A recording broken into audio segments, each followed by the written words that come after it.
إلهي أجرنا من عزيم ذنوبنا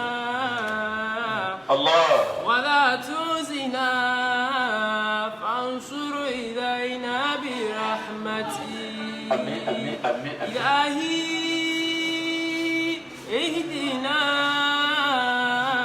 لمن هديت وعوذ بنا الله إلى كنا العاقلة أجام في زوايا طريقتي إلى العاقلة أجام في زوايا طريقتي. أعوذ بالله من بسم الله الرحمن الرحيم الحمد لله رب العالمين الرحمن الرحيم مالك يوم الدين ثم الصلاة والسلام على من جاء بالهدى محمد صلى الله عليه وسلم وعلى آله وصحابه وأتباعه وسلم. أدعوك فولون وبا الحمد لله. أفو عبد المجيد. نعم. أدعوك فولون وبا الحمد لله. ọba náwó ní ọba láíláí atọwọ́ ìkẹ́ àti ìgẹ̀ fún aṣíwájú ẹ̀dá anabi Muhammad sallallahu alayhi wa sallam. ọlọmọṣẹba aṣàlékún ìkẹ́ àti ìgẹ̀ fún anabi Muhammad. bàbá wa lẹ́jẹ́ àgbà ọlọmọdàkùnmọṣẹba aṣàlékún ìkẹ́ wọn. àmín. bàbá wa fáàgbà Sheikhana Tajul Adabi ọlọmọṣẹba aṣàlékún ìkẹ́ wọn. àmín. bàbá lágége ọlọmọdàkùnmọṣẹba akẹ́ wọn. àmín. Masha Allah la quwwata illa billahi al-aliyyil azim. afọ Abdul Majid lórí ètò wa lọ́sọ̀ọ̀sẹ̀ lórí my Nigeria Islamic lecture èyí tá a máa bá wa sọ lónìí ni who is a true believer ẹ gbádùn mi who is a true believer ta ni olùgbàgbọ́ òdodo lọ́sẹ̀ tó kọjá lórí ètò wa a ṣàlàyé ta ni mùsùlùmí èwo la wá sọ fún gbogbo wa pé ìyàtọ̀ wà láàrin mùsùlùmí àti mùmíní ipò ni ipò àkọ́kọ́ al-martabatul ula òun náà ni mùsùlùmí tẹ́yẹ̀ bá ń progress level tó kàn òun náà ni mùmíní àṣé gbogbo mùmíní ni mùsùlùmí àmọ́ kì í ṣe gbogbo mùsùlùmí ni mùmíní àfáà Abdul Majid kì í ṣe gbogbo mùsùlùmí ni mùmíní àmọ́ gbogbo mùmíní ni mùsùlùmí kí wọ́n là ń pè ní ta là ń pè ní mùmíní olùgbàgbọ́ òdodo. أفا هو الشخص الذي يصدق ويعتقد بصحة الإيمان. ẹni tá à ń pè lólùgbàgbọ́ òdodo òun ni ẹni tó ṣe wípé ó jólódodo èèyàn tí ìmánu rẹ̀ sí ó sahih ìmánu rẹ̀ pé ó lálàáfíà púpọ̀ àfà yìí ó ṣe kí ni torí al-mu'min mùmínì tẹ̀ yí pè mí nínú ọkọ̀ ọlọ́run ọba ni min asma'illahi al-husna nínú àwọn ọkọ ọlọ́run ọba ni kódà àwa mùmíní ọlọ́run tó fún wa ní súwà nínú Al-Qur'ani tí ń jẹ́ Suratul Mu'minun afáwa ọlọ́run wa jẹ́ oyé wa pé bóòlù àṣẹ mayàtọ̀ àwọn mùmíní àtàwọn mùsùlùmí ọlọ́run ní àwọn mùmíní a'udhu billahi minash shaitanir rajim bismillahir rahmanir rahim. Masha Allah, Masha Allah. Allah majasiwi.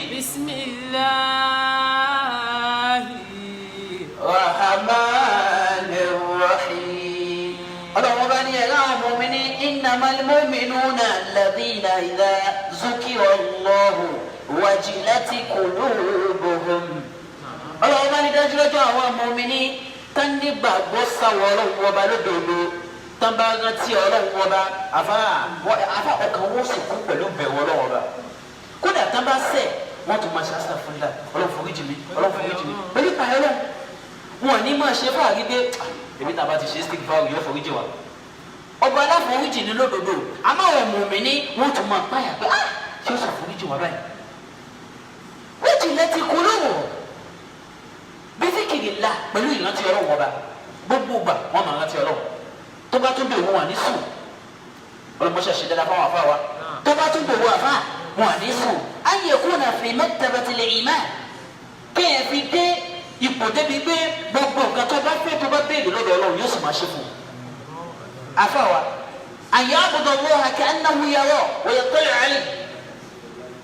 àwọn tó sì jẹ́ olùgbàgbọ́ òdodo wọn sin náà gẹ́gẹ́ bí ìpè wọn rí Ọlọ́run ọba الله بلو بايرو عفوا عبد المجيد ولو بقى النبي محمد صلى الله عليه وسلم عن عمر رضي عمر وني وسلم قال رجل يا رسول الله صلى الله عليه وسلم أبو يكوب النبي وني وجيش لهم وبا صلى الله عليه ما الإسلام كن يجي إسلام أفاي ما الإسلام what is Islam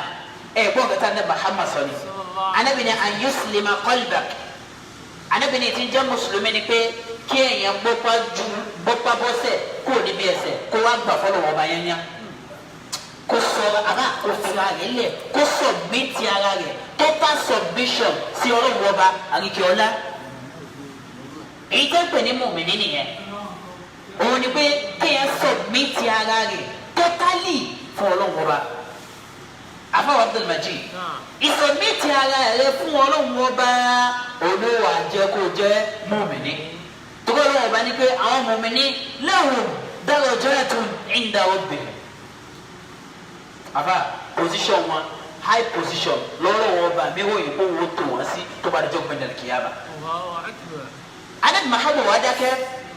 أنا بدو أن يسلم المسلمون من لسانك ويدك يعني طبعا تجا مسلمين أو مسلمين بير يبدو مالا لوه لا ترى tó o bá lè ṣe ó tiẹ̀ sọ̀rọ̀ tó dáa fàbíkẹ́lì má ti tọ́jú bá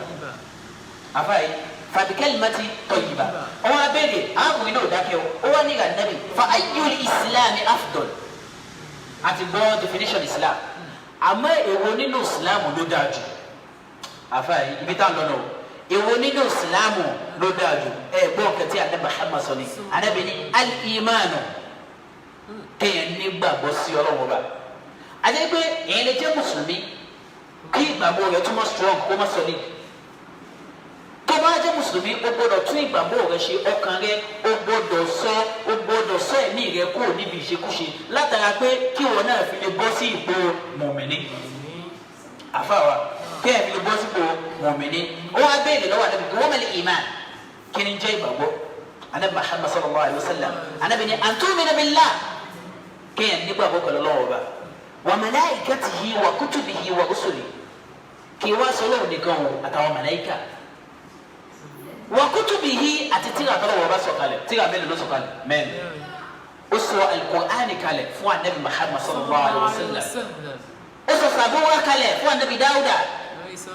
ó sọ Injila kalẹ̀ fún anabi Isa àbí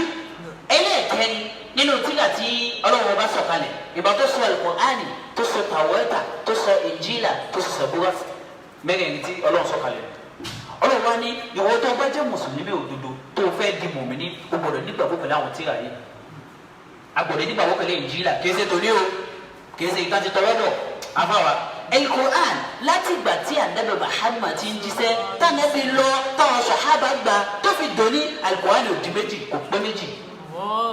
Suratul Fatiha tá n ké Nàìjíríà náà wọ́n ké Ghana kódà wọn náà ké USA àbáwa kò sí yàtọ̀ kankan ọlọ́wọ́ bá mi tóbi. Ànábì Muhammad wá ní kí wal ba'su ba'da al-mawt ẹni tó bá jẹ́ mùmínì ó gbọ́dọ̀ nígbàgbọ́ pé lódodo Ọlọ́run gbé wa dìde lẹ́yìn tá a bá kú tán àfáà téèyàn bá kú tán Ọlọ́run gbé wa dìde wọn wá béèrè lọ́wọ́ Ànábì Muhammad wọn ni fa ayyul iman afdal arákùnrin náà ní ìhà Ànábì àti gbọ́ tó sàlàyé ìmán èwo nínú ìmánu ló tún wá dáa jù ẹ̀rí kẹ́yìn béèrè ẹ̀sìn kò sí láì fi bẹ́ẹ̀ Ànábì wá fún lẹ́sìn pé al-hijra wọ́n ní kí ni tó máa hijra Ànábì ní an tahjura su'a èyí tá ń pè ní hijra ni pé kò fi ẹ̀ṣẹ̀ lẹ̀ àwọn nǹkan tó ń ṣe tí ò dá ní gbèjú sílẹ̀ ó bá di mùmínì Ọlọ́run wá endorse ẹ̀ fún wọn ní Al-Qur'an ìpè àwọn mùmínì o àwọn qualities kan bẹ tá a máa rí lára mùmínì nínú Suratul Mu'minun ẹ̀dá ẹja gbé kọ́ wá ní wa Suratul Mu'minun afa. A'udhu billahi minash shaitanir rajim. A'udhu yìí pọ̀ àti ṣe alhamdulillah. Bismillahir rahmanir rahim. Ọlọ́run bá ní qad aflahal mu'minuna. Qad aflahal mu'minun. الذين هم في صلاتهم خاشعون والذين هم عن اللغو معرضون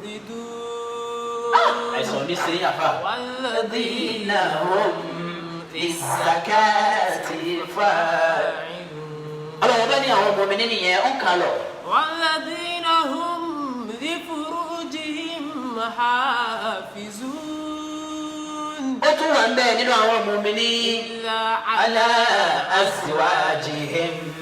أو ما ملكت أيمانهم فإنهم غير ملوم فمن ابتغى وراء ذلك فأولئك هم العادون الله القرآن ما شاء الله هم لأماناتهم وعهدهم والذين هم على صلاتهم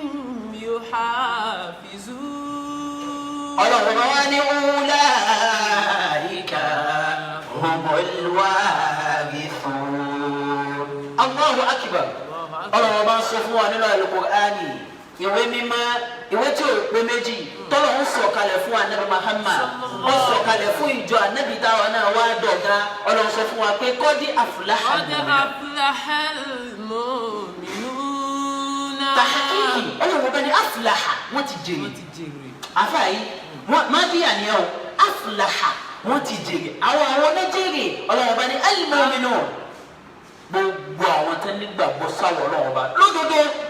kọ́dí aflaha pàápàá jùlọ wọ́n ti jèrè láyé àtàlùkìyàmà àfà àwọn wa ni Ọlọ́run wá sọ fún wa. alladhina hum fi salatihim khashi'un. ọba mi ní àkọ́kọ́ tẹ́ẹ̀fì mọ àwọn tó jèrè tẹ́ẹ̀fì mọ àwọn mùsùlùmí òdodo àwọn mùmìnì òdodo Ọlọ́run bá ní alladhina hum fi salatihim khashi'una tí wọ́n bá ń kírun fáwọn Ọlọ́run bá khashi'una pẹ̀lú bẹ̀rù Ọlọ́run pẹ̀lú báyà tí ó sì gbà báyìí wọ́n jọ Ọlọ́run ló wá tí wọ́n máa ń kírun ọmọ yìí nǹkan tó yanjú ni ẹlẹ́mìí sì ń kírun wọn tajà àbá yóò tó wà máa náwó sí wàásù wa hundred and yóò tún máa rò kúrò lórí wọn yóò ní jẹ́ sáré kí wọn wọ́n sáré kì í ṣàṣà Ọlọ́run bá ní alladhina hum fi salatihim khashi'un àwọn tó nígbàgbọ́ ìdẹ́ ẹ̀ fi ń bọ́ sípò mọ̀mìnì nìyẹn o àkọ́kọ́ ni pé tẹ́ ẹ bá rí mọ̀mìnì àmì tẹ́ ẹ fi máa dá mọ̀mìnì mà òun ni pé tó bá ń kírun yóò farabalẹ̀ kírun àfa ẹ̀rí bá ti kírun mọ́kà ẹ̀yìn tẹ̀lé dánwó Nàìjíríà Allahu akbar ẹ̀rí tó máa kírun pẹ̀lú pààyà Ọlọ́run ọba wọ́n serious wọ́n concentrate àfa wọ́n mọ̀ bọ̀ wọ́n àfa la ilaha illallah khashi'un tí ó sì gbà báyìí Ọlọ́run ní àmì àkọ́kọ́ tẹ́ fi dáhùn mùsùlùmí mà àwọn mùmìnì mà والذين هم عن اللغو معرضون. Ọlọ́run bá ní ẹ̀kejì àmì kejì tẹ́ fi dá wa mùmìnì mà tẹ́ fi dá wa pé òdodo wọn nígbàgbọ́ sáwọ́ Ọlọ́run bá ní àní lágìwì mu'riduna àwọn mùmìnì wọ́n yé sọ̀sọ̀kúsọ àwọn mùmìnì wọ́n yé kọ̀kọ̀kúkọ àwọn mùmìnì wọ́n yé wíwìkúwì afáwọn Abdul Majid àwọn mùmìnì wọ́n yé sọ̀sọ̀kúsọ àwọn mùmìnì wọ́n yé wíwìkúwì. jamil lisanaka sidqan fi mahadathati. àbáyé ẹ̀sìn jamil lisanaka. jamil lisanaka sidqan fi mahadathati. تلقى المحامد من خيرات ما جمع أفني جمل لسانك جمل لسانك وتبغى دكو ما وتما سو جمل لسانك ما وتما تنورجادو جمل لسانك ما بعرفكم ملايو جمل لسانك ما بعرفكم ما سوسكوا سلايو جمل لسانك أفني بقول كتوم ما تدي لنوجه جمل لسانك دكو وين كدودا صدقا في محادثتي صدقا في محادثتي تبقى بيوصله دكو ودودو يوصله أفني do not be enticed by the crowd do not be enticed wọ́n pọ̀ èmi náà fẹ́ gbọ́ tó o bá wù wò yìí wọ́n sì sọ̀rọ̀ ẹ̀rọ ó dà gẹ́gẹ́ bí ẹyin tó bá ti bọ́ ẹ̀rẹ̀ tó bọ́ àfa àkóso sàmà àmọ́ wọn ni jammil lisanaka jammil lisanaka kódà tó tó sọ̀rọ̀ sí ó tún wá wọ ọ̀rọ̀ tó fẹ́ sọ ẹ̀rọ àwọn fún oníbàlágà àfa mantiki ó àfa likulli maqamin maqam àfa gbogbo àyè ló lọ́wọ́ téèyàn máa ń sọ èyí ló bí ìkómọ kéèyàn máa sọ̀rọ̀ kú bẹ́ẹ̀ àfa àgùnbá mu tó ó tẹ̀lé bá kú náà ní. àfa ni likulli maqamin maqam gbogbo àyè ló lọ́wọ́ wa likulli maqalin maqam ọlọ́run ti ṣètò gbogbo ẹ̀. àmọ́ wa ni ìwọ tó fẹ́ máa sọ̀rọ̀ tó bá fẹ́ mà tá àmì tá a fi máa dáàbò mí ní mà àmì kejì ni pé walladhina hum anil lagwi mu'riduna ọlọ́run bá ní àwọn mùmínì wèé kọ̀kọ̀ púpọ̀ kí ló gba yé lónìí dòwò búṣì ló gba yé kí ló gba yé lónìí ẹ máa ní pọ́blẹ́mù ìgbà tó ń pa ẹ máa ní pọ́blẹ́mù bóòlù sì ní pọ́blẹ́mù máa tẹ̀sùn mẹ́lẹ̀ ẹ tún máa àbájáde jammil lisanaka jammil lisanaka sidqan fi mahadathati ẹsẹ̀ wọn. mahamida min khayrati ma jama'a. asatalikol mahamida tẹ̀yẹ̀ bá sọ̀rọ̀ ọ̀rọ̀ ẹnu ẹ̀ tí ò wúlò kúri tí ò sọ̀sọ̀kúsọ̀ àfa yóò pàdé oríire bẹ́ẹ̀ wọ́n kà mí kẹ́lìmẹ́tì wọ́n gbà kẹ́lìmẹ́tì mélòó ọ̀rọ̀ tó yẹ pé èèyàn sọ àfa ó sì pàdé ìbínú ọlọ́wọ́ ọba látàwọn ọ̀rọ̀ tó sọ ẹlòmíín sọ̀rọ̀ àfa kò mọ wéètì ọ̀rọ̀ tó ń sọ ó kà sọ dáalẹ́ náà ni احفظ لسانك لا تقول فتبتلى إن البلاء موكل بالمنطق وقد الصوانع كل من تدوسه أخي أنا كيف تعرف من دم من إيمانية كنا تبى ونفون والقرآن نانبه تبى دليل وعوام والقرآن نامكا àwọn ọmọ rẹ sẹ́yìn kùránì náà kà lé àbí wọ́n ń gbọ́ nẹ́rámálì. pọ̀ tó yìí. tọ ẹtún máa yún la ilaha illallah ṣé kùránì àbá ẹlòmíì tí wọ́n wọ́ sí débi pé tó bá fẹ́ sùn á ní tí n bá ti gbọ́ nẹ́rámálì yẹn tí n bá ti gbọ́ bàdó yìí ní wọ́n sùn. òwò ní wọ́n sùn òwò ní kan sẹ́nu. ó sọ òun ní sáfìsì. ó sọ òun ní sáfìsì la ilaha illallah kátó sọ àbá ó kílẹ̀ kùránì ó máa gbọ́ bó ṣe ń gbọ́ ni ọ̀ ń gbalada kódà àwọn tí ń kọjá lẹ́gbẹ̀ẹ́ ilé rẹ tí wọ́n gbọ́ ẹ̀kọ́ á nílò ilé rẹ àwọn náà máa gbalada ìwọ náà máa gbalada kò dídì ẹkú tó bá sì dà ó kò tètè bá kásùgbà kan ó wà pílẹ̀ kọ́ á wọ́n máa gbọ́ ẹ̀mí bó tiẹ̀ mọ̀ tó má rẹ̀ ó tiẹ̀ máa gbọ́ ó máa gbọ́ ó sàn kódà ó lálàáfíà ju gbogbo gidigidi tó ń gbọ́ kí ayé tó láǹfààní lọ. àfa o àbí tá a fi máa ń dá àwọn mọ̀mí ní mànìyàn mo yẹ sọ̀sọ̀kúsọ wọ́n ń gbọ́ púpọ̀ àfa wa wòye sọsọkúsọ wòye gbọgbọkúgbọ ẹlẹ́ẹ̀kẹta ọlọ́wọ́ bá tún tẹ̀síwájú. walladhina hum lizzakati fa'ilun. ọba mi ní walladhina hum lizzakati fa'ilun. ọlọ́wọ́ bá ní àwọn ọmọ mi ní tẹ́ bá fẹ́ dá àwọn ọmọ mi ní mà tán nígbàgbọ́ sáwọ́ ọlọ́wọ́ bá lódodo tán nígbàgbọ́ sáwọ́ ọlọ́wọ́ bá ọlọ́wọ́ bá ní àmì kẹta táyì fún ma dáhùn mọ́ tó yẹ pé qualities of a true believer àfàwà qualities of a true believer àti a true believer gbọ́dọ̀ ní qualities that be qualify yẹ pé truly you a true believer wọ́n ní qualities yẹ nínú ẹ̀ òun náà ní ní zakati fa'ilun àwọn tẹ nígbàgbọ́ sáwọ́ ọlọ́wọ́ bá lódodo wọ́n yọ sàká wọn iná rẹ̀ wọ́n tún ti tọ́ bí kíkan zakat wọ́n ní àwùjọ wọn láyé lónìí tá a bá yọ sàká kò ní rí báyìí àbí òní ní báyìí ọlọ́run tó ní ayọ̀ zaka sóòlù la fẹ́ yọ fún ni ọlọ́run ní owó tí mo fún yín àtọ̀ mustakhlifina owó tí mo fún yín àwọn nígbè kẹ́ ẹ máa mójútó ni èmi ni mo lówó antum fuqara àbí anago ní jùn ọba mi ò ròyìn ara rẹ̀ pẹ̀lú fákìrù ó ní anago ní jùn èmi ló bọ̀ ọlọ́wọ́ anabi Muhammad sallallahu alaihi wasallam anabi gbẹlẹ ó ní Ọlọ́run dákun a'udhu bika min al-fakr ó ní Ọlọ́run dákun dàmí níbi òsì àwọn náà abẹ́rẹ́ kó wọlé gbára ta ṣẹ́ẹ̀rì ó sì Ọlọ́run dákun máṣá ìlà wà bẹ́ẹ̀. àmín. àfáàyè sami dáadáa.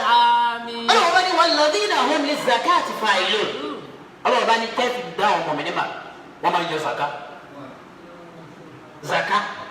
àfà ìgbà tí wọ́n wá padà méṣọ̀ kí ni zaka ni kò pọ̀ tó bá zaka owó rẹ̀ tó bá ti tó hawlu tó ti yípo ọdún kan ani ní sọ́ọ̀bù fún zaka ní sọ́ọ̀bù yẹn ó dáa ká fi góòdì ká fi ṣe òdiwọ̀n rẹ̀ tá bá ti wá mọ̀ pé iye báyìí ni góòdì yẹn wọ̀ o tá bá ti pé lọ́wọ́ àǹfà lásìkò náà wọ́n sọ fún apẹ́tọ̀ zakati o iye báyìí ni ní sọ́ọ̀bù yẹn ó gbọ́dọ̀ ọdún kan gbọ́dọ̀ ti yí lé owó nílò tẹ́ pé o jẹ́ gbèsè ó sọ gbogbo gbèsè ẹ kò sí pé ọlọ́wọ́ ọba ẹ̀sìn sílámù ẹ̀sìn tó wọ̀ wọ́n wọ́ọ̀hì ẹ̀sìn tó wọ̀ wọ́n lẹ́yìn tó o bá ti san gbèsè rẹ tí o sì pé o jẹ gbèsè kankan tí o sì pé owó hospital àbí kiri kan èyí tó wá sẹ́kù nì tí hawlu tọ́dún kan bá ti yí gbogbo tó bá sì ṣe déédéé ní sọ́ọ̀bù zaka owó ayọ̀ zaka bó ló ṣe yọ 1/40 àǹfààní ẹ̀ síbẹ̀ owó ní tó bá divided by 40 ó dàbí owó rẹ̀ 100% ká pín sí 10 kó 10% wà 10% yẹn ká pín sọ́nà mẹ́rin ìdá kan náà ló fi ṣe zakat àfa imagine tó wọ́n jẹ mi. àfa owó tẹ̀lé omi fi ra mọ́tò fún kìnìún kama wíkẹ̀jì ẹ̀rí ọlọ́wọ́ bá ní àmì tẹ́ fi máa dáhùn òmìnir ní ma àfa yẹ kí o àmì tẹ́ fi máa dáhùn òmìnir ma. walladhina hum lizzakati fa'ilun. ọlọ́wọ́ bá ní àwọn mọ̀mìnir òdodo tán nígbàgbọ́ sáwọ́ ọlọ́wọ́ bá lizzakati fa'ilun wọ́n yọ zaka wọn lásìkò bá tó wọ́n yọ àwọn tó tún wá àwọn tí ó yẹ ká yọ fún náà tó wá yọ fún kìí pé wọ́n yọ pẹ̀lú ìrègùn ẹlòmíì yọ yóò tún wá mọ̀ sí ìrègùn alásànú alájẹ last year owó zakati mo fún ló fi establish ṣé wọ́n ló fún àbọ̀lọ́ mo fún yẹn lásán oníkòfin tiẹ̀ ṣé wọ́n ló fún lára tí fi ń wọ ni fáàgì tiẹ̀ á pọ̀ dáì tẹ́kàbù abáyé fi fáàgì lẹ̀ ọba mi lónìí ṣé fatun lè rabbina ọba mi nìkan náà ni òun náà ló lè ṣe fáàgì òun náà ló dá wa ọlọ́run tó fún ọ lówó bó wá ní tiẹ̀ ìwọ tó fún ọ wá ní wàhálà rẹ wá pọ̀ ọlọ́run bá ní àwọn ọmọ mi ní wọn lówó wọn tún wá ní sójà náà wọ́n lọ́wọ́ rẹ ní zakati fa'ilun tẹ bá ráwọn tí yẹ zaka ẹ sọ fún wa mùmí ní òdodo ni wọn. walladhina hum li furujihim hafizun. walladhina hum suratul mu'minun furujihim hafizun ọlọ́wọ́ bá ní àwọn mùmínì òdodo li furujihim tẹ́ bá fẹ́ dá wọn mà li furujihim hafizuna wọ́n ṣọ́ abẹ́ wọn níbi ìṣekúṣe wọ́n ṣọ́ ara wọn níbi ìṣekúṣe wọ́n kọ̀ǹtró ẹ̀mí ara wọn kì í ṣe gbogbo ìgbádùn tẹ́mi rẹ bá ń béèrè ló gbọ́dọ̀ máa fún tó o bá ń fún ní gbogbo ẹ̀ kó o pa wọn ló ń lọ walladhina li furujihim hafizun. The qualities of a true believer, one of the qualities, lifurujihim hafizuna wọ́n ṣọ́ abẹ́ wọn. àwọn tó nígbàgbọ́ sáwọ́ ọlọ́run ọba lódodo wọn à ṣe sìná àwọn tó nígbàgbọ́ sáwọ́ ọlọ́run ọba lódodo ẹ̀tọ́ wọn náà náà wọlé tọ̀ wọn wọlé tọ̀ àwọn tó jẹ́ haramu wọn. afáwa illa ala azwajihim. ọlọ́run ọba ní illa ala azwajihim tuntun mata ni kama suma wa a se exception a fi exception si illa ala azwaji ayọ̀dá yóò fún wa. aw ma malakati aymanuhum. aymanuhum àbí àwọn tí malakati aymanuhum mi nígbà tí ẹrú sì wà àbí nígbà tí ẹrú wà ẹni tó lẹ́rú tó bá jẹ́ pé bó ṣe lẹ́rú òun ló lẹ́tọ̀ọ́ ní orí ẹrú ni òun ló rán sọ pé nígbà náà tó bá jẹ́ pé ó sì wà o mọ́ọ̀lá kátí àìmọ́ọ̀nù fàyín náà mú gẹ́rù màlúù sílẹ̀ gọ́yì ọlọ́wọ́ bá ní sísútọ̀ àwa ní ẹ̀sọ́ fáwọn nìbò táwọn ọ̀rọ̀ àdáyé ọlọ́wọ́ bá ní àlà àwọn ọlọ́wọ́ bá àfúyín ní àlà wàwọn níbùtà gọ́wàrọ̀ àdálíkà ẹ má kọjá àlà èdèdè táwọn ọlọ́wọ́ bá ní ẹ̀ṣẹ̀ náà ní ṣe. ọlọ́wọ́ bá ní àti sàáyé bẹ́ẹ̀ ṣe máa ṣe ẹ má tún wá nǹkan míì má ẹ má wá àfà ẹ má panẹ́bìtì nǹkan kan má ẹ má lọ kúkì nǹkan tí ò ṣe má. fáwùlẹ̀ àyíká wùlẹ̀ àdùn àwọn tẹ́ nígbàgbọ́ sọ̀rọ̀ ọlọ́wọ́ bá lódodo wọ́n mà láwọn àbá wọ́n mọ̀ pé bọ́ọ̀lù ọba ti sà kò sí ọlọ́wọ́ bá ti sàlàyé gbogbo ẹ̀ fún wa. mo sọ ìjọ kan àwọn sàhábà Ànábì Muhammad sallallahu alaihi wasallam àwọn kan máa mú àwọn sàhábà ṣe wọn ní Islam wọn ni kò tẹ̀ sí nǹkan tí wọ́n dá sí anabi wọn fẹ́ ṣàlàyé fún wa bá ṣe máa tọ̀ ha anabi ní bẹ́ẹ̀ ni Islam ṣàlàyé fún wa bá ṣe máa tọ̀ ẹ̀rí Islam ṣàlàyé fún wa bá ṣe máa tọ̀ gbogbo ẹ̀ inna dina inda Allahi Islam pàápàá jùlọ èyí tí ń jẹ́sìn lọ́dọ̀ Ọlọ́run ọba ẹ̀sìn Islam ni Ọlọ́run bá ní tó bá ní jọ́ gbé nílẹ̀ kíyàmà àní gbẹ́sìn kankan àfẹ́ni tó bá mú Islam wa afa yi ama dúpẹ́ pé mùsùlùmí ni wá alhamdulillah adúpẹ́ pé mùmínì ni wá alhamdulillah Ọlọ́run bá ní pé ìwọ tó bá nínú àwọn tàbí tá a fi máa dá àwọn mùmínì mà òun ni pé àwọn mùmínì wọ́n máa sọ abẹ́ wọn kí ló tún kàn. والذين هم لأماناتهم وعهدهم راعون ẹsẹ̀ والذين هم لأماناتهم وعهدهم راعون Ọlọ́run ọba ní àwọn mùmínì òdodo àwọn tán nígbàgbọ́ sáwọ́ Ọlọ́run ọba lódodo hum li amanatihim wọ́n ní àmánà wọ́n sì ń pè àmánà àfàwà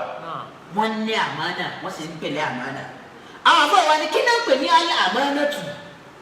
hiya kullu haqqin wajibin ala al-insani li ghayrihi àfàwà ni tán pè ní àmánà nìyẹn kullu haqqin wajibin ala al-insani li ghayrihi nǹkan ọmọlàkejì ẹ̀ tá fi sọ̀rọ̀ Abubakar Siddiqi kí ni Abubakar Siddiqi fi gbọ́ gbàpò tánàbí fi ní ha Abubakar Siddiqi sàábẹ́ àwọn ọlọ́wọ́n ọba táwọn ọlọ́wọ́n ọba yẹn dọ́sì ni abẹ́ni fa afdaluhum ba'da nabiyyi Muhammadin Abubakar Siddiqi tuntun kọ́ra nù ha kí ló fà Abubakar Siddiqi lámàánà ni anabi Muhammad wọ́n pè anabi ní al-aminu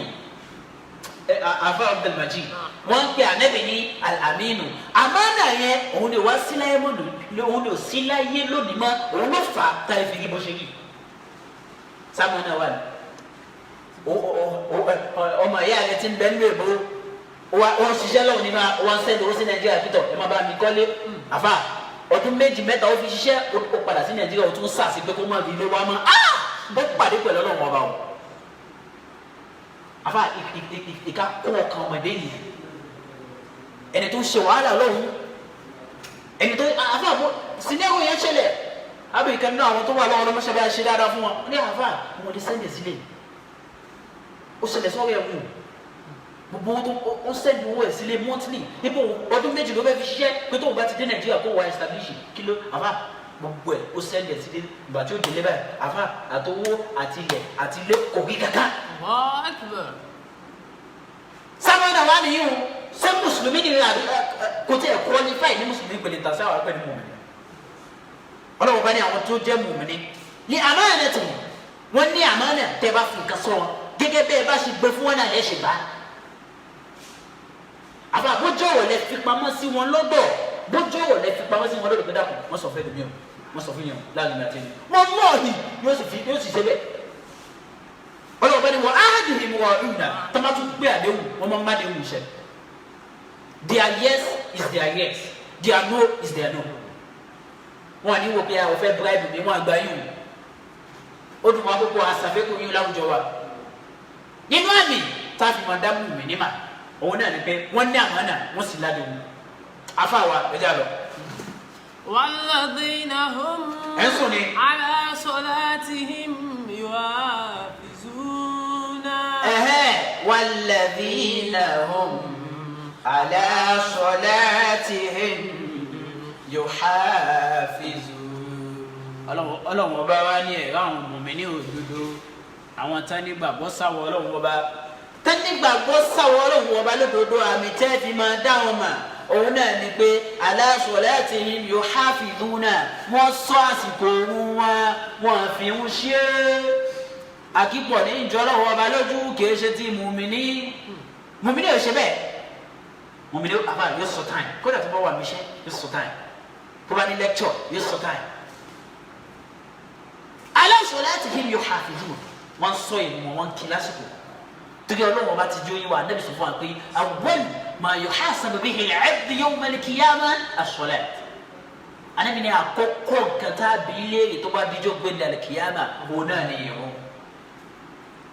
ó dùn mí fún wa tó bá kírun Salt. tó bá tún wá ń kí sóhun kí lásìkò mùmíní lásìkò bá àwọn ọmọ ní wàhálà ìṣẹ̀lẹ̀ pọ̀ báyìí sójú ọlọ́run tó ń sìn lọ́dún. صلاتك بالتأخير صلاتك بالتأخير مردودة أخي الله صلاتك بالتأخير صلاتك بالتأخير مردودة أخي àfààní ń bà wá yẹn tó ní صلاتك òrìrun rẹ ìrun tó ń kí ṣubúì rẹ zúrì rẹ asúrì magribi àti ìṣáì tó ń kí lójoojúmọ́ بالتأخير èyí tó ń kí pọ̀ èyí tó kí lásìkò rẹ̀ مردودة أخي ọba mi ò sàdéhùn kó wọn gbà èyí tó sàdéhùn ni pé èyí tó dáa jù fi ọkọ ọtìyà èyí tó fún wa ó fún wa lásìkò tá a máa kì í bìlá ayì بلا أي àdáyé tó bá lówó àlàlẹ. حر àfààní pé màdúdà tó ń tà fà ń ṣàlàyé ni pé bìlá ayì àdáyé nígbà tó o bá ti ní condition tó o ní issue bẹ́ẹ̀ oṣù lọ ní abọ́ yìí àmọ́ pé tó bá jẹ́ lóto lẹ́nu lórí ilé ayé yìí lórí pé afẹ́ nílò ayé yìí o wá fi ìmúlẹ̀ òkè lásìkò rẹ̀ àfààní màdúdà tó ọba mi tó fún wa nínú anabi ṣe wàhálà kó tó gba ìgbà tó ṣe Isra wal Mi'raj àfọwọ́ Abdul Majid anabi ṣe wàhálà kó tó gba ó gba 50 anabi sáré ọgbàdà wọn lẹ́kì ó gba 45 ó gba 40 tó fi dé 5 so n ti 5 náà lójoojúmọ́ ó tún dogun báyìí. ó tún dogun fẹ́lẹ́ mi ó sì pé ara ẹ̀ mùsùlùmí náà máa pè wọ́n ní Abdullah ó kọ mùsùlùmí tó ń jẹ́ bá ó kéwòn lásìkò ẹ̀ wọn àbọ̀ masalasi ti wà ládùúgbò rẹ̀ masalasi bọ̀ ládùúgbò rẹ̀ tí ó jìnnà sílẹ̀ wọ́n pè wọ́n ó gbọ́ ó tún wá láwùjọ gíní ẹ̀ ó fẹ́ gbọ́ kí ni wọ́n fẹ́ gbọ́ lẹ́yìn. ọlọ́wọ́ bá ní àwọn mùmínì òdodo tán nígbà kó sábà ọ̀rọ̀ gbọ́ra ala salatihim yuhafiduna wọ́n sọ àsìkò wọn ìfẹ́ wọn ṣe gbogbo bùtẹ́mọ́ wà ọlọ́wọ́ bá ní ìbò yín ní ìwọ̀n àbí ọlọ́wọ́ bó bẹ́ẹ̀ ní kankan ní ìwọ̀n ẹni tó lọ́wọ́ bá tún bò ní ìwọ̀n náà lóbìnrin lásìkò tó bá ń ṣe àádá rẹ̀ ẹni tó wà nípò àárẹ̀ ó gbọ́dọ̀ kí ni bó o bá ṣe lágbàá mọ́ náà ní kò kí ó bá wà lórí ìrìn àjò ó gbọ́dọ̀ kí ni kò sí excuse kankan tá a fẹ́ mú fọ́lọ́ wọn la ọlọ́mọ fẹsẹ̀ sí wa ẹni tí ò lápá tí ò lẹ́sẹ̀ ń kí ni bó wà ní tiẹ̀ tó lápá tó lẹ́sẹ̀ ẹni tí ò ní nǹkan tí ó jẹ́ ń kí ni bó wà ní tiẹ̀ tó lówó ẹni tí ò wá sọ wọn kí ni bó wà ní tiẹ̀ tó wọn gbádá kí ayé ẹni tí ò rí kankan jẹ ó kí ni bó wà ní tiẹ̀ tó ń jẹ chíkìnì lójoojúmọ́ ẹni tí ò ní mọ́tò ń kí ni bó wà ní tiẹ̀ tó ní mọ́tò tó ń gbé káàkiri ó tún ṣe fáàlì ọlọ́run tún fún mọ́tò kí ni ó kọ́lé fọ́ ọ̀tún kí ni ọlọ́wọ́ bá ní gbogbo ìdá ṣe fún yìí walakinna aktharu an-nasi la ya'lamun oore tó pọ̀ láṣẹ fún yìí ọ̀pọ̀lọpọ̀ ní ọmọ ẹ̀dẹ́yìn náà àmọ́ kóore ni. ọlọ́ni àwọn mùmíní àwọn qualities ta kàkálẹ̀ yìí ọlọ́wọ́ ní pé qualities tẹ́ fi máa dá mùmíní mà ní. torí àwọn mùmíní tá a wá sọ yìí àfa yìí ulaika humul warithuna.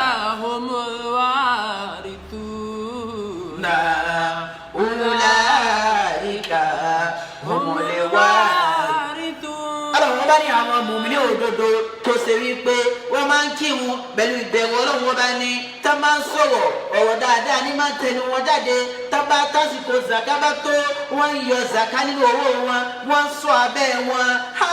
wọ́n sì ń pè àdéhùn wọn ní àmánà wọ́n ń kírun lásìkò ọlọ́run bá ní kúlẹ̀ àyíká gbogbo àwọn tí a kà yìí. humul warithuna àwọn gangan ni wọ́n jogún àlùjánnà àwọn ọlọ́run wọn bá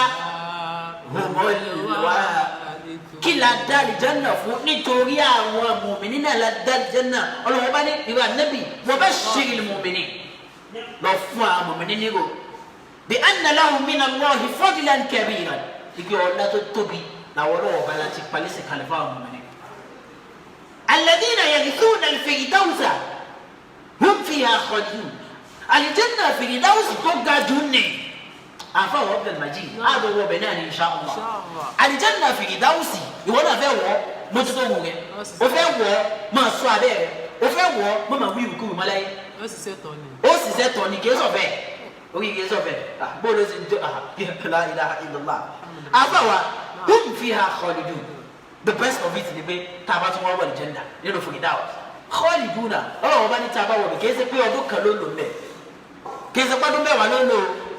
kì í ṣe òun kan khaliduna ibẹ̀ ló máa bẹ lọ gbére ọlọ́wọ́ bá ní nínú Firdausi láà máa bẹ lọ gbére àwọn mùmínì òdodo ẹ̀rí oore ńlá tọ́lọ́ ṣe fún àwọn mùsùlùmí oore ńlá tọ́lọ́ ṣe fún wa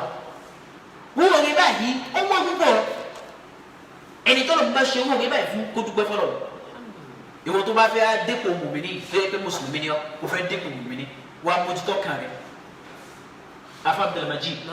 kó mójútó kí ni ọkàn rẹ̀ torí ọkàn wa òun ni ó máa pa á lẹ́sìn pé ṣe dáadáa wọn náà máa ní ṣe dáa kejì wọn náà máa ní sílẹ̀ ẹ o sì lọ opportunity ọ̀dọ́ sì ni ọ má jẹ́ ọ́n tọ́ ọ̀dọ́ ń kó láyé o tí ma ti tó 50 something ní mọ̀ sí lọ́wọ́ ta ló sọ ma kó tó 50 something. ẹ kí ọba náà ṣe meeting. ee so ọba náà ṣe meeting ní àbí wọn ni bí yẹ ọ lọ. anabi wájú yà pé al-qulubu agba níbi ká sọ ọkàn wa o anabi ni al-qulubu agba mẹ́rin ni heart the heart is divided into 4 parts.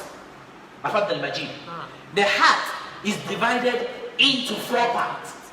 Akpẹ́yọ̀kọ̀ akpẹ́sọ́nà mẹ́rin anabi Muhammad sallallahu alayhi wa sallam anabi ni àkọ́kọ́ qalbun ajwad Abdulmajid qalbun ajwad qalbun ajwad yìí huwa qalbul mu'min òun náà ní ọkàn mùmíní tó yẹ pé tásìkò ń bá tó àfa fún ara rẹ̀ ní balẹ̀ àfi tó bá kírun ara rẹ̀ ní balẹ̀ àfi tó bá kírun gbogbo bọ́lá ojú mọ̀ tẹ̀lé ọ̀jáde subhanallah walhamdulillah tó bá wí orí lọ́dọ̀ Ọlọ́run alhamdulillah tí ìdàkejì bá ṣẹlẹ̀ alhamdulillah fi kulli hal ọkàn ẹlẹ́kejì náà ní Muhammad sọ òun ni qalbul aglaf wa huwa qalbul kafir ẹlẹ́kejì òun náà ní ọkàn kèfèrí the heart of a disbeliever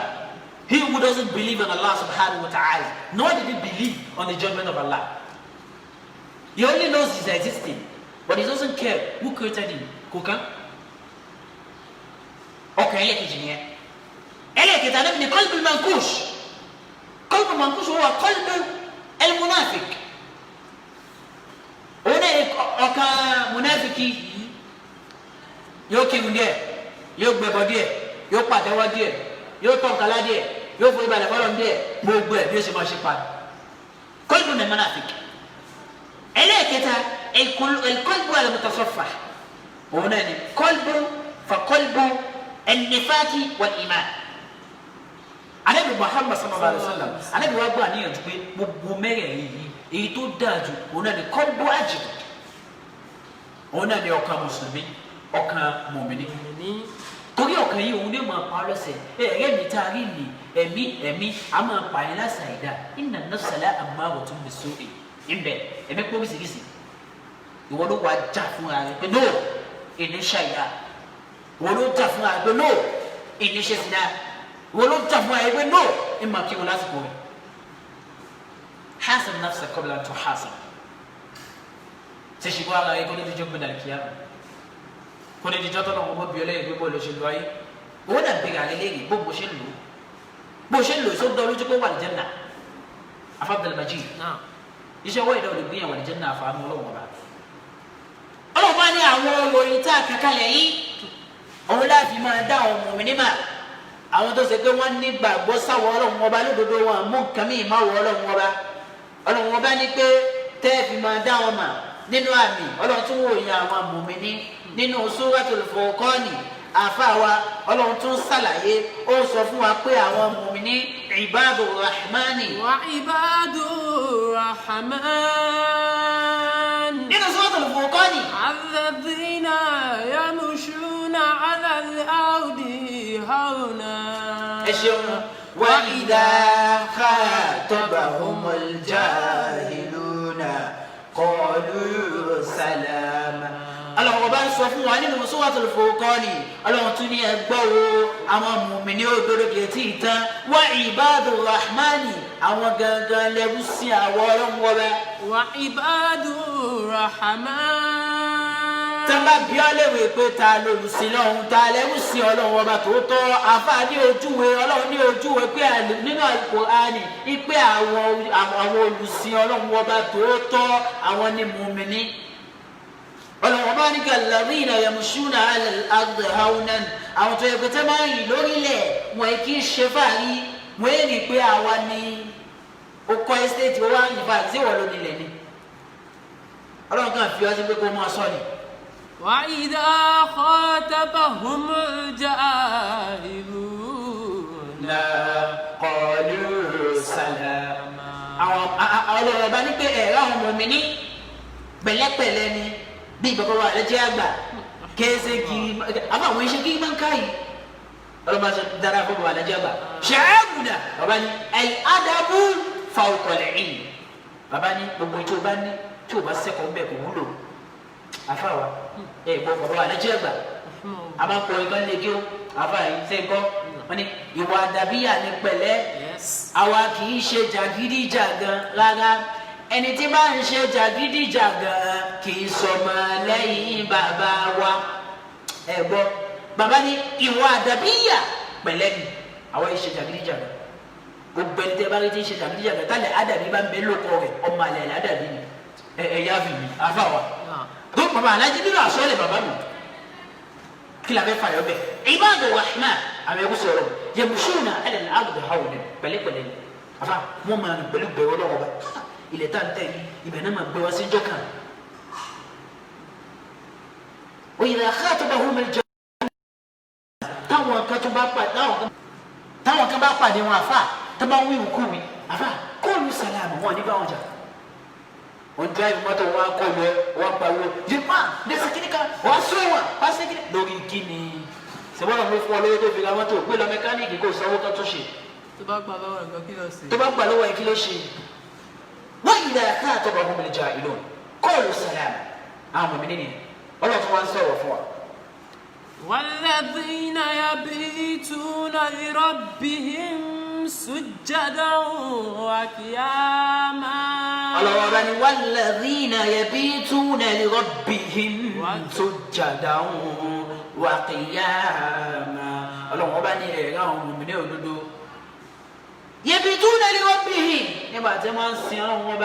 sin Ọlọ́run ọba pẹ̀lú ìbẹ̀wò Ọlọ́run ọba tààrà سجدا ìgbẹ́ gbogbo ohun tó ní àkí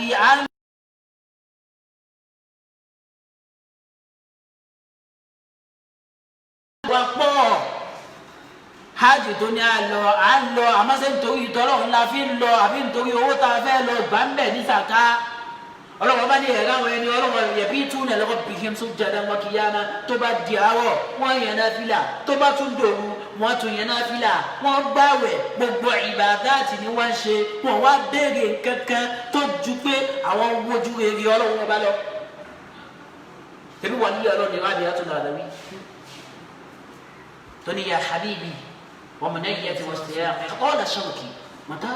يكون اللقاء أني ألوم وبا غابي أتول العالمي أني ألوم إن فنكك أني غير وأني أريد سواك أني إن فنكك أريد لأراك أني the only thing توفى غابي أتول العالمي ألوم وفى الجنة ألوم فنكك أو أمك فيجي ألوم وغاني بابو Abdul Majid ẹ wo gbàgbọ́ gbogbo àwọn táǹkì mi lónìí afa nítorí kí la fi kí tó bá jẹ́ nàìjíríà táwọn máa lọ́wọ́ ní fìyà jẹ ẹni tí o afa àwọn yóò fi lẹ̀ ìhun kí là ń kí fún tó bá jẹ́ nà wọ́n ní o máa ń mutí ma ẹlòmíì pa ẹ̀rọ kò mú ma kí ló dé kò fẹ́ wọ́n náà níbà sẹ́mi wọn ni wọ́n ti ṣe fáyé pẹ̀lú ẹsẹ̀ ọlọ́wọ́ bá dé àwọn tó ní bọ̀bọ̀ sọ̀rọ̀ ọlọ́wọ́ bá lọ́sàn-án lóhùn wọ́n máa yànnà fìlà wọ́n máa bẹ̀lẹ̀ wọ́n máa sàdúrà ọlọ́wọ́ máa sàdúrà ọlọ́wọ́ kò sàdúrà ọlọ́wọ́ mọ́tò jùtùwà àdúrà tó máa ṣe àfàwà Abdul Majid àdúrà tó máa ṣe kódà walladhina yaquluna rabbana. walladhina yaquluna rabbana isrif anna adhaba jahannama láwọn mùmíní ẹ̀dá kò ẹ bá ń ké àwọn mùmíní ò máa ní rabbana isrif anna azaba jahannama. gbogbo ẹ̀yin tẹ́ ń wò wá abẹ́ lọ́wọ́ ẹ̀dá kò ẹ bá wa wí rabbana isrif anna azaba jahannam. gbogbo ìgbà àwọn mùmíní àforíjì náà máa ń sọ wọ́n ṣe istighfaru astaghfirullah. àṣẹ tẹ̀yìn bá ń tọrọ àforíjì tọ́lọ̀ ń bá foríjì yà yóò pàdé ìyọ́nà ọlọ́run ọba owó ló wá mọ̀ ṣe istighfar ọmọ ló fẹ́ bí mọ̀ ṣe istighfar admission ló wá mọ̀ ṣe istighfar ẹsẹ̀ ti pọ̀. gbogbo nǹkan tí o bá ń fẹ́ yìí mọ̀ ṣe istighfar tí wọ́n lọ́wọ́ bá ní pé faqultu istaghfiru rabbakum innahu kana ghaffara yursilu as-samaa'a 'alaykum midrara wa yumdidkum bi amwalin wa banin wa yaj'al lakum jannatin wa yaj'al lakum anhara ọlọ́wọ́ bá ní tẹ́ ẹ bá tọrọ àforíjì tẹ́ ẹ bá foríjì yìí ìfún lówó ìfún lọ́mọ gbogbo nǹkan tẹ́ ẹ bá ń béèrè ní fún yìí ògùn owó tó wá kí kò sóògùn owó tó ṣọ́ọ̀jù ní istighfar lọ bàtà lọ bá ṣọ́nà lè bá ṣọ́ yìí istighfar ló direct wọn wọ́n gbìyànjú ẹ̀ wá ṣẹ́wò apàdé lọ́sẹ̀ tí ń bọ̀ wá ní kò rí bẹ́ẹ̀ ajẹ́pá ní ìyá rẹ̀ ò dànù ajẹ́pá ní ìwà àtọ́lọ́wọ́ rẹ̀ ò dànù ó gbọ́dọ̀ ṣọ́ fún ọ pé mo ọlọ́run istighfar mo ṣe èéfín wọ́n kankan mo fi bójú kékeré rẹ̀ ọlọ́run mo ṣe ọlọ́run bá ní àwọn mùmíní àdúrà tó máa ń ṣe mo wà nígbà wọ́n gbà náà sórí fún àná. fún àná azaba jahannama. kí ni àwọn mú kí ni a máa ń wí wọ́n ní wọ́n gbà náà ìrẹ̀ ọlọ́run wọ́n bá. sórí fún àná azaba jahannama. ìṣègì fún àná azaba jahannama dákun làwọn bíbí iná jahannama o. àdúrà táwọn mùmíní máa ń ṣe nìyẹn wọ́n ní ọlọ́run dákun àlìjánà la fẹ́ má jù wá sínú jahannama kò sí nǹkan tá a fẹ́ ṣe bẹ́ẹ̀ àbí ọlọ́run dákun àlìjánà jannatul firdaus ọlọ́run dákun mọ́ṣẹ́ àfi jíǹkì wa àmì ni kò wá nà ó ṣiṣẹ́ tọ́ ni o gbogbo ẹ̀ láti kálẹ̀ wọn. àbáwa inna azabaha kana gharama azabaha kana ibi ẹtún sójú wájú tọ́lá ni walladhina idha anfaqu. walladhina idha anfaqu lam yushrifu wa lam yaftaru. wa kana bayna dhalika qawama. àfàwà ẹ̀gbọ́n tọ́lá wọn bá sọ nígbà Al-Qur'ani. walladhina idha anfaqu lam yusrifu. láìpẹ́ ẹ̀yin náà wà lóṣù gíga bá láìpẹ́. ọlọ́run bá ní walladhina ẹ̀rọ àwọn mùmínì òdodo idha anfaqu nígbà tí wọ́n bá ná nínú owó táwọn ọlọ́run wọn bá fún wọn lam yusrifu wọ́n yín ná náà pa lam yusrifu they don't spend showing off wọ́n yín ná pé kàmá pa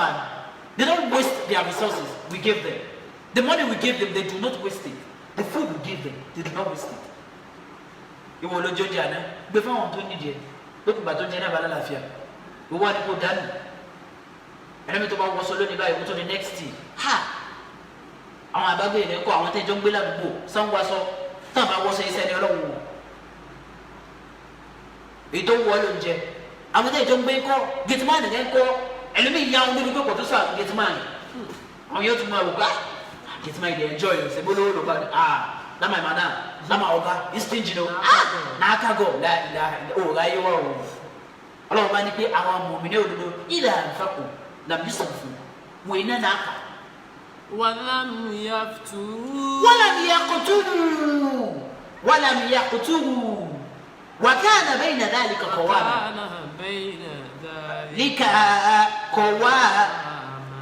àwọn mùmínì òdodo wọ̀ iná n'apa wọ̀ sí ìsáwọn.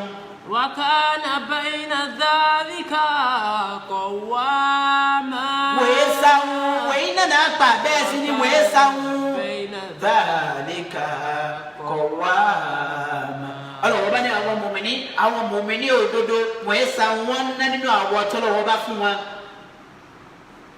والذين لا يدعون مع الله إلها آخر. ọlọ́wọ́ bá ní pé ọlọ́run tó ń sàlàyé ọ́nà kejì ìtàn o ẹ̀rọ àwọn tẹ́ nígbàgbọ́ sáwọn ọlọ́wọ́ bá wọn mùmíní لا يدعون مع الله إلها آخر. wọ́n pe àfà wọn ní kírun tán nílé ká tó lọ pé nǹkan mi nílé wọn ní kírun tán mọ́sálásí ká tó bọ́ sínú ilé ká lọ pé nǹkan mi. wọn ní ṣe aláwọ̀ gbọ́ ní masalasi kan délé kan máa ní Ọbàtálá kìnnìkan ògbọ́ kìnnìkan ògbọ́ kìnnì gbọ́ Abdul Majid kìnnì gbọ́ ọlọ́ba ní la yad'una ma'a Allahi ilahan akhar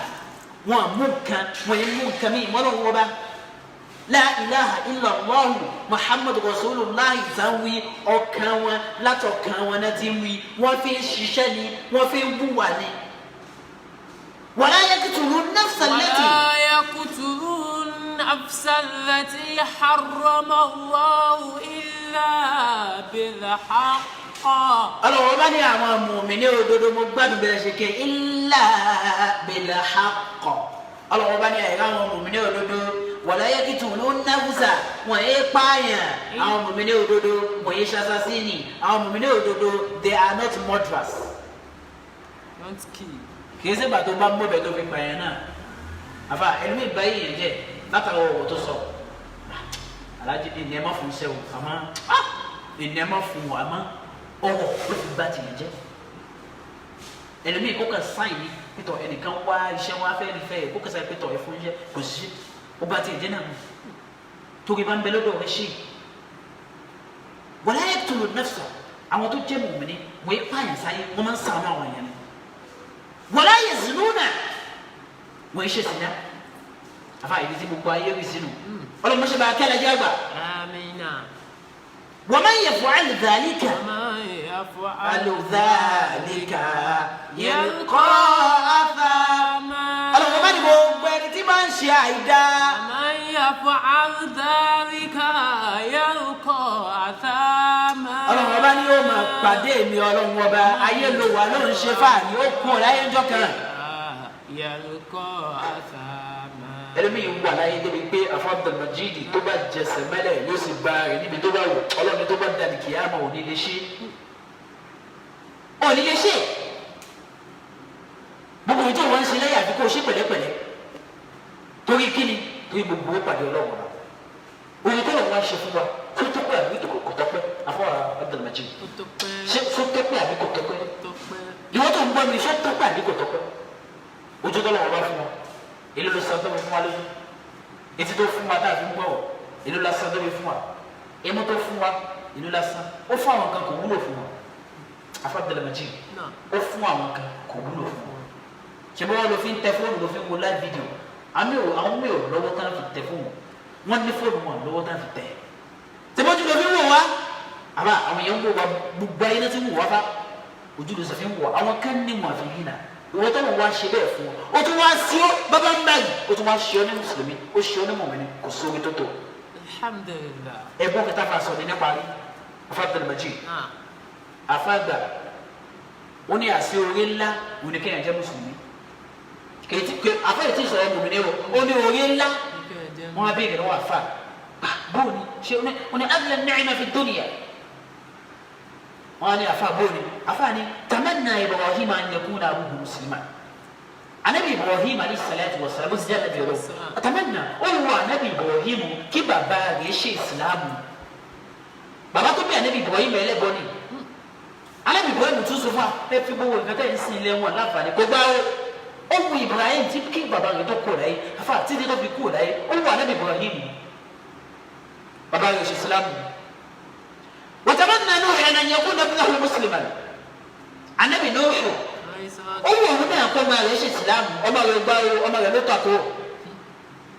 أفاوى وتمنى محمد صلى الله عليه وسلم أن يسلم عنه النبي محمد أول هنا يقول يتوجه يقول هنا دي مسلمين النبي يقول لا إله إلا الله ولا نوي كسبيته في كل لكن الله أبى أبى بكم tonti bá anabi Ibrahim ṣe jẹ́ anabi Ọlọ́run bàbá àgbàgbọ́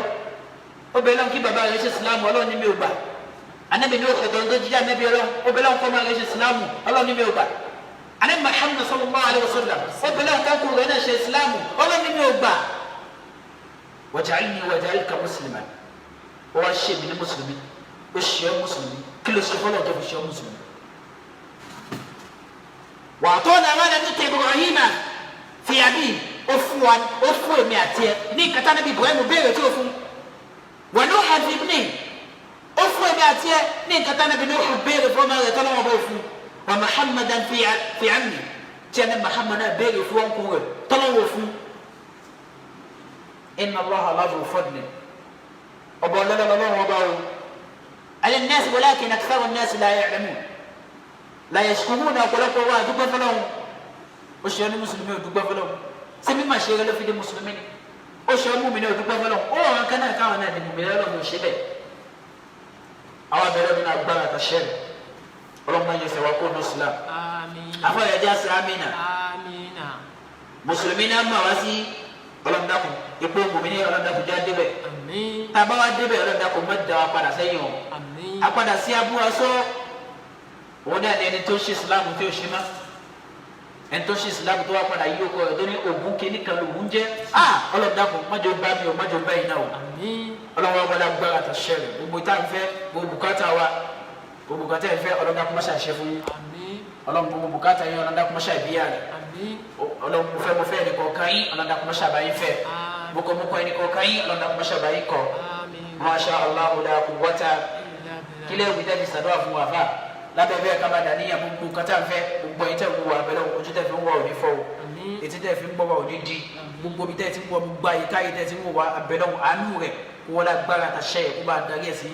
kó sànú àwa náà kó má dojú ti wa péjì wa náà ọlọ́mọdé ó bàjẹ́ ọlọ́mọdé ó dàrú ẹni tó tẹ alákòóso rẹ̀ ọlọ́mọdé ó burú fún wa ọlọ́mọdé ó dàrú fún wa àwa náà ọlọ́mọdé ó burú fún wa ọlọ́mọdé ó dàrú fún wa kílẹ̀ kì í fún wa káfí sàdúrà àwọn jẹ̀mọ́ àgẹ́jì.